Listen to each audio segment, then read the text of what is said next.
இன்றைக்கி பார்க்க போகிற டாபிக் வந்து போர் ஆட்டம் மாடல். லாஸ்ட் கிளாஸ்லேயே இந்த ஆட்டம் மாடலோட பாஸ்லேட்டர் சொல்லியிருப்பேன். அதை நான் அகெயின் வந்து ரீகால் பண்ணிவிட்டு நான் அகெயின் இந்த கொஷின்குள்ளே போகிறேன். ஸோ என்ன சொல்லியிருப்பேன் அப்படின்னா, ஆர்பிட்ஸ் வந்து குவான்டைஸ்ட் ஆகிருக்கும், which means discrete energy levels இருக்குன்றது தான் குவான்டைஸ்ட் ஆகிருக்கு அப்படின்றதோட மீனிங். அதிலேயே வந்து என்ன சொல்லியிருப்போம் அப்படின்னா, அதனோட ஆங்குலர் மொமெண்டம், எலக்ட்ரானோட ஆங்குலர் மொமெண்டம் NH கிராஸாக இருக்கும்னு சொல்லியிருப்போம். தேர்ட் விஷயம், ஸோ இது ரெண்டும் சேர்ந்து தான் ஃபஸ்ட்டு பாஸ்லேட்டர்ஸு. செகண்ட் என்ன சொல்லியிருப்போம் அப்படின்னா, எலக்ட்ரான் வந்து ஸ்டேஷ்னரியாக இருக்கும்போது it doesn't emit any energy. ஒரு எனர்ஜி லெவல்லேருந்து இன்னொரு எனர்ஜி லெவல் ஜம்ப் ஆகும்போது it emit some energy, that is simply a photon energy. அதான் E is equal to H nu. So ஈன்றது ஒரு ஸ்டேட்லேருந்து இன்னொரு ஸ்டேட் அது ஜம்ப் ஆகுது அப்படிங்கிறதால EI மைனஸ் ஆஃப் EFன்னு சொல்லியிருப்பேன். எனக்கு இதில் வந்து ஃப்ரீக்வன்சி அப்படின்னா நியூஸ் ஈக்குவல் டு திஸ் அப்படின்னு நம்ம சொல்லியிருப்போம். இது எல்லாமே நம்ம வந்து லாஸ்ட் கிளாஸில் பார்த்த விஷயங்கள் தான். ஓகேவா? ஸோ நெக்ஸ்ட் என்ன விஷயம் அப்படின்னா, எஸ் ஃபைன், உங்களுக்கு ஒரு கொஷின் வந்து எப்பயாச்சும் தோணி இருக்கா? என்ன கொஷின்னா, சென்டரில் வந்து நியூக்ளியஸ் இருக்குதுன்னு சொல்கிறோம். எஸ், வெளியில் வந்து எலக்ட்ரான் வந்து ரிவால்வ் ஆகுதுன்னு சொல்கிறோம். ஓகேவா? எலக்ட்ரான் வந்து ரிவால்வ் ஆகுதுன்னு சொல்கிறோம். அப்படி இருக்கும்போது யூஸ்வலாக இங்கே என்ன சார்ஜ் இருக்கும்? இங்கே வந்து ப்ரோட்டான் தான் இருக்குன்றதால பாசிட்டிவ்லி சார்ஜ். ப்ரோட்டான் மட்டும் இருக்காது, உள்ளுக்குள்ளே வந்து நியூட்ரானும் இருக்கும். சரியா? நியூட்ரானும் இருக்கும் உள்ளுக்குள்ளே. ஸோ ப்ரோட்டான் நியூட்ரான் ரெண்டுமே இருக்கும். நியூட்ரானுக்கு வந்து சார்ஜ் கிடையாது, நியூட்ரல் அப்படின்றதால அது வந்து பாசிட்டிவ் சார்ஜில் இருக்க ப்ரோட்டான் மட்டும் இருக்கும் நியூக்ளியஸ்குள்ளே அப்படின்னு நமக்கு தெரியும். வெளியில் வந்து ஒரு எலக்ட்ரான் இருக்குது. சரியா? அதனோட சார்ஜ் நெகட்டிவ். யூஸ்வலாக நமக்கு வந்து ஒரு கூலும்ஸ் லா தெரியும் இல்லையா? ரெண்டு ஆப்போசிட் சார்ஜ் என்ன பண்ணும்? அட்ராக்ட் தானே பண்ண பார்க்கும். சேம் சார்ஜாக இருந்தால் ரிப்பல் பண்ணலாம். Like charges ripple to each other, unlike charges attract to each other நமக்கு தெரியும். ஸோ அப்போது இங்கே வந்து ஒரு எலக்ட்ரோஸ்டாட்டிக் அட்ராக்ஷன் இருக்கணுமாச்சே அப்படின்னா இந்த எலக்ட்ரான் இதுக்குள்ளே வந்து விழுந்துடணும்ல, அட்ராக்ட் பண்ணி உள்ளுக்குள்ளே இது கம்பைன் ஆகிடணும்ல அப்படின்னு நமக்கு கொஷின் வந்து எப்பயாச்சும் வந்திருக்கலாம். ஸோ அதனோட ஆன்சர் தான் இப்போ நான் சொல்ல போகிறேன். என்ன அப்படின்னா, இந்த எலக்ட்ரானுக்கு ஸ்டெபிலிட்டி அப்படின்னு ஒரு விஷயம் இருக்குது. ஒரு ஸ்டேபிளாக இந்த ஆர்பிட்ஸில் தான் சுற்றி வரும். அப்படி சுற்றி வர்றதுக்கு ஒரு கண்டிஷனை வந்து அது ஃபாலோ பண்ணணும். ஓகேவா? ஸோ என்ன கண்டிஷன் அப்படின்னா, இங்கே வந்து கண்டிப்பாக எலக்ட்ரோஸ்டாட்டிக் அட்ராக்ஷன் இருக்கும். ஸோ யூஸ்வலாக நம்ம கூலும்ஸ் லாலேருந்து நம்ம எப்படி கொண்டு வரலாம் அதை, அந்த அட்ராக்ஷன், ஃபோர்ஸ் ஆஃப் அட்ராக்ஷன் இங்கே எஃப்னே சொல்கிறேன். 1/4πε0 Q1 Q2 by R² நம்ம சொல்லுவோம் இல்லையா, ஃப்ரம் கூலும்ஸ்லாம். ஸோ இதுக்கு நான் எழுதணும், இந்த ஆட்டம்க்கு நான் எழுதணும்னா இந்த லாவை எப்படி நம்ம ரீப்ளேஸ் பண்ணலாம் அப்படின்னா, இது வந்து charge of proton, charge of electron அப்படின்னு எடுத்துக்கலாம். ஓகேவா? அப்போது ZE.E, ஸோ எலக்ட்ரான் அப்படின்றதால நான் மைனஸ் சைன் போட்டுக்கிறேன். ஓகேவா? Divided by 4πε0 R². இங்கே என்ன ZE அப்படின்றது simply charge of a proton. இது வந்து Z பக்கத்தில் ஈக்கு ஒரு ப்ளஸ் போட்டுக்கிட்டிங்கனாலும் ஓகே. சரியா? இது வந்து எலக்ட்ரானோட சார்ஜ். இங்கே நான் ஒரு எலக்ட்ரானை பற்றி மட்டும்தான் பேசுகிறேன், அதனால் வெறும் ஈன்னு மட்டும் போட்டுக்கிட்டேன். வேற இந்த பிளேஸில் Z நம்பர் ஆஃப் ப்ரோட்டான்ஸ் இருக்குது. ஏன்னா ப்ரோட்டான் வந்து கம்பைன் தான் இருக்கும் நியூக்ளியஸ்குள்ளே. அதை நான் தனியாக பிரித்து ஒரு ப்ரோட்டான்னு என்னால் பார்க்க முடியாது. ஓகேவா? ஆக்சுவலாக ஒரு ப்ரோட்டான்னு பார்க்கலாம். எங்கே அப்படின்னா, நம்ம shell model of the nucleus எல்லாம் நம்ம பார்க்கும்போது அந்த கான்செப்ட் எல்லாம் உள்ளே வரும். பட் நமக்கு அது இப்போ தேவையில்லை. ஸோ இங்கே வந்து நான் கம்பைண்டாக தான் ப்ரோட்டான் இருக்குது அப்படின்னு நான் எடுத்துக்கிறேன். சரியா? ஸோ கம்பைண்டாக ப்ரோட்டான் இருக்குது. ஸோ நம்பர் ஆஃப் ப்ரோட்டானை நான் செட்டுனோ அதனோட சார்ஜை வந்து E⁻+ அப்படின்னும் நான் எடுத்துக்கிறேன். சரியா? ஸோ இங்கே இருக்க கூலுமிக் அட்ராக்ஷன் ஃபோர்ஸு இது. ஓகேவா? நெக்ஸ்ட்டு, இப்போது எந்த ஒரு பொருளாக இருந்தாலும் ஒரு சர்க்குலர் பாத்தில் இருக்குது அப்படின்னா அங்கே ரெண்டு விஷயம் நடக்கலாம். ஒன்று வந்து சர்க்குலர் பாத்தை விட்டு வெளியே டீவியேட் ஆகி போகுது அப்படின்னா அங்கே வந்து சென்ட்ரிபிட்டல் ஃபோர்ஸ் நடக்கலாம். ஓகேவா? Centrifugal force. சென்ட்ரிஃபியூகல் அப்படின்றது தான் மைய விலக்கு விசை. ஓகேவா?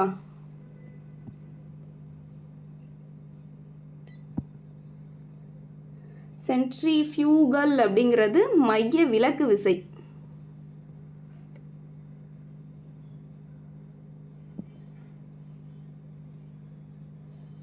ஓகேவா, தட் இஸ் மைய விலக்கு விசை. ஸோ இந்த சென்டரை நோக்கி அது டீவியேட் ஆக போய் பார்க்குற ஒரு விஷயந்தான் வந்து இந்த சென்ட்ரிஃபியூகல் ஃபோர்ஸ் அப்படின்றது. சென்ட்ரிபிட்டல் ஃபோர்ஸ் அப்படின்றது டுவார்ட்ஸ் த சென்டராக இருக்கும். ரெண்டுத்துக்குமே எக்ஸ்பிரஷன் பார்த்திங்கன்னா ஒன்று தான், பட் அதனோட டைரக்ஷன் மட்டும்தான் நமக்கு சேஞ்ச் ஆகும். ஓகேவா, எஸ். ஸோ என்ன சொன்னேன், நியூக்ளியஸ் எலக்ட்ரான்ஸ் ரிவால்வ் ஆகுது. நீங்கள் நினைக்கலாம் என்னடா ஆகுனா ஒரு முட்டையை போட்டு வெளியில் ஒரு சர்க்கிள் போட்டு இங்கே ஒரு எலக்ட்ரான் சொல்கிறாங்க அப்படின்ட்டு. நம்ம டாப்பிக்கே வந்து அட்டாமிக் அண்ட் நியூக்ளியர் ஃபிசிக்ஸ் அப்படிங்கிறதால இந்த ரெண்டு விஷயத்தையும் நம்ம ஸ்கிப்பே பண்ண முடியாது. ஓகேவா, ஃபைன். ஸோ இங்கே நியூக்ளியஸ் இருக்குது, இங்கே எலக்ட்ரான் இருக்குதுன்னு சொல்லிட்டேன்னா கூலுமிக் அட்ராக்ஷனுக்கு ஒரு ஈக்குவேஷன் எழுதிட்டேன். இங்கே வந்து ஒரு சென்ட்ரிஃபியூகல் ஃபோர்ஸ் வந்து ஆக்ட் ஆகும். அந்த ஃபோர்ஸ் வந்து F is equal to mv² divided by r. ஓகேவா, ஸோ என்ன கான்செப்ட் அப்படின்னா, ஸ்டேபிளாக எலக்ட்ரான் வந்து இது உள்ள விழாமையும் இந்த ஆர்பிட்டை நோக்கி வெளியில் ஓடிடாமையும் இருக்கிறதுக்கு என்ன ரீசன் அப்படின்னா, இந்த கூலுமிக் ஃபோர்ஸும் இந்த சென்ட்ரிஃபியூகல் ஃபோர்ஸும் ஈக்குவலாக இருக்கணும். ஓகேவா, இப்போ நீங்கள் இன்னொரு ரியல் டைம் எக்ஸாம்பிள் கூட எடுத்துக்கலாம். இங்கே வந்து ஒரு பர்சன் இருக்கான். ஓகேவா, இந்த பர்சனோட கையை இங்கே இருக்கவன் பிடிச்சி இழுக்கிறான். ஓகேவா, இங்கேயும் ஒருத்தன் இருக்கான், இவனுமே இவனோட கையை பிடிச்சி இழுக்கிறான். ஓகேவா, ஸோ அப்படி இழுக்கும்போது ஒன்று இவனோட ஃபோர்ஸ் அதிகமாக இருந்ததுன்னா இந்த சைடு வந்துடுவான், இவனோட ஃபோர்ஸ் அதிகமாக இருந்ததுன்னா இந்த சைடு போயிடுவான்.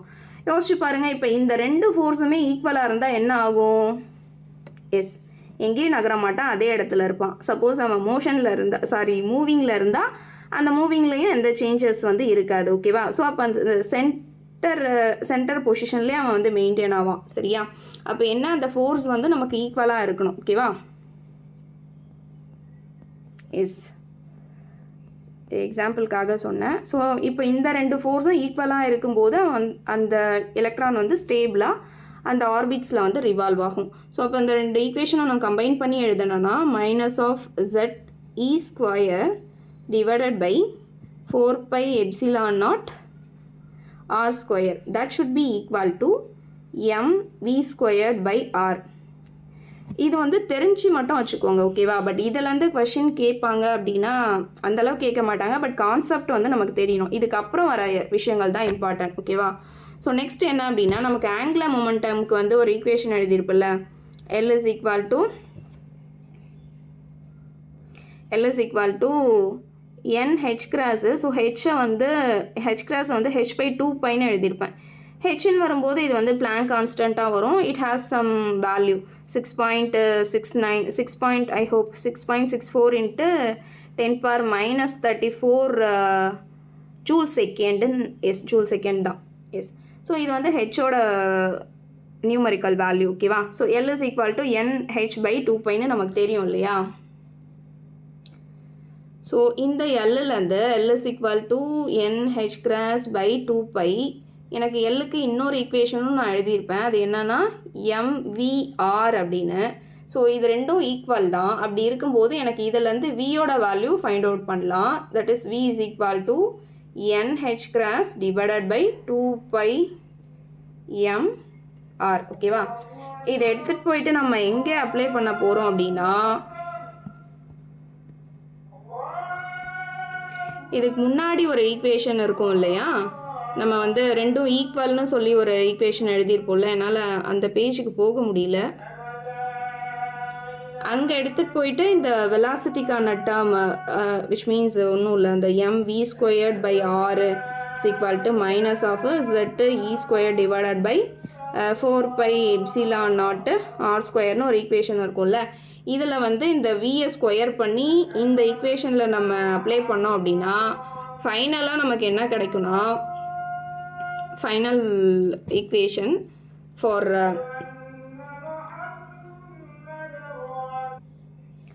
எஸ், நம்ம வெலாசிட்டி வேல்யூவை ப்ரீவியஸ் ஈக்குவேஷனில் அப்ளை பண்ணிவிட்டு அதுலேருந்து radius of that Bohr orbits find out பண்ணலாம். அதை சால்வ் பண்ணணும்னா, பட் நமக்கு சால்வ் பண்ணியெல்லாம் பார்க்க தேவையில்ல, ஸ்ட்ரெயிட்டாகவே அதனோட equation 4πε0 h² divided by ZE² m.n² வரும். ஓகேவா, ஸோ இதில் வந்து m அப்படின்றது mass of that electron, H cross அப்படின்றது that is equal to H by 2π தான் ஹெச் கிராஸு.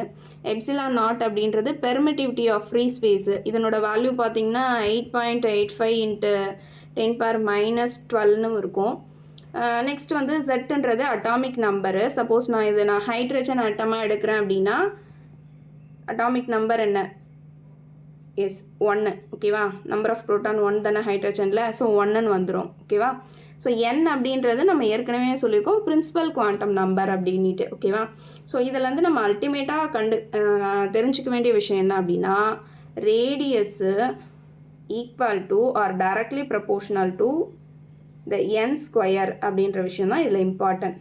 ஓகேவா? ஸோ நம்ம எந்த கொஷின் எடுத்துட்டாலும் ஸ்டார்டிங்கில் என்ன சொல்கிறாங்க, இன்பிட்வீனில் என்னென்னலாம் கொண்டு வராங்க, எந்த டேர்மை இன்ட்ரடியூஸ் பண்ணுறாங்க, எதனால் இன்ட்ரடியூஸ் பண்ணுறாங்க, ஃபைனலாக என்ன கன்க்ளூட் பண்ணுறாங்க, இந்த விஷயம் தெரிஞ்சுக்கிட்டாலே போதுமானது. ஓகேவா? ஸோ இது எல்லாமே சேர்த்து வந்து கான்ஸ்டன்ட் தானே, ஏன்னா மாஸ் ஆஃப் த எலக்ட்ரான் மாற போகிறது கிடையாது. ஓகேவா? ஈன்றது charge of the electron, that is charge of the electron 1.6 into 10⁻⁻19 coulomb இல்லையா? எஸ். ஸோ இதெல்லாம் அப்ளை பண்ணோம் அப்படின்னா இதெல்லாமே சேர்ந்து நம்ம எப்படி சொல்லலாம் அப்படின்னா Rn is equal to A0 n ஸ்கொயர்னு சொல்லலாம். ஓகேவா? A0 தட் ஈக்குவல் டு அந்த ரிமைனிங் இருக்க எல்லா டேர்மும். ஓகேவா? ஸோ இந்த A0ஓட வேல்யூ ஏற்கனவே நம்ம epsilon naught value, H cross value, M value, E value இதெல்லாம் அப்ளை பண்ணி நம்ம A0ஓட வேல்யூ என்னன்னு கண்டுபிடிக்கலாம் அப்படின்னா நம்ம கண்டுபிடிக்கல, ஆல்ரெடி ஃபைண்ட் அவுட் பண்ணி வச்சுருக்காங்க. That is 0.0532 nanometre. இது ஆம்ஸ்ட்ராங்கில் சொல்லணுன்னா 0.5 ஆம்ஸ்ட்ராங். ஓகேவா? 532வே போட்டுக்கோங்க இங்கேயும். ஓகேவா? ஃபைன். ஸோ அல்டிமேட்டாக என்ன சொல்ல வரோம் அப்படின்னா radius directly proportional to n square. இதுக்கு முன்னாடி ஒன்று சொல்லியிருப்போம், velocity of the electron is directly proportional to 1/r. So அந்த 2 விஷயத்தையும் வந்து பார்த்து வச்சுக்கோங்க. இந்த டாப்பிக்லேருந்து நம்ம இதுதான் பார்க்கணும். ஓகேவா? ஃபைன். நெக்ஸ்ட்டு வந்து ஒரு டோட்டல் எனர்ஜி வந்து நம்ம எப்படி எழுதலாம்? இங்கே இருக்க எலக்ட்ரான் சுற்றிட்டு இருக்குது. ஃபைன். அதுக்கு ஒரு எனர்ஜி இருக்கும். அந்த எனர்ஜியோட டோட்டல் எனர்ஜி ஃபார்ம் எப்படி எழுதலாம் அப்படின்றத நெக்ஸ்ட் வீடியோவில் பார்க்கலாம். தேங்க்யூ.